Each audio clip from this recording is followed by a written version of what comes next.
दो कदम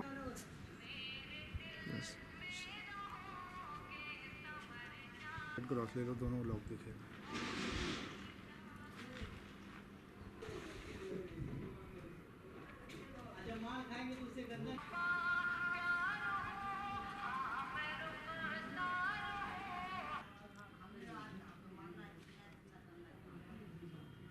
काम धंधा कुछ चल नहीं रहा है लूम का, सब बंद है। आज से फिर 15 दिन की बंदी है लूम की।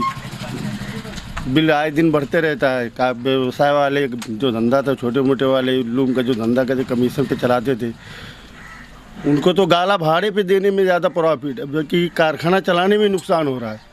कुछ यान बाजारी, सट्टे बाजारी, कुछ जीएसटी का और कुछ जो है लूम की मद्दी का और कुछ टोरेंट पावर का, ये चारों पांचों मसला इस कदर फैल गया है इस शहर में कि हर आदमी इसमें परेशान है। कि पहले जो रेडिंग आती थी वो आती थी 4000 5000 रेडिंग आती थी, उसमें 50,000 मीटर हम कपड़ा बनाते थे 24 लूम पे। आज वही 24 लूम पे आती है 7,500 रेडिंग और उसकी बिल आती है 32 से 35,000 रुपया।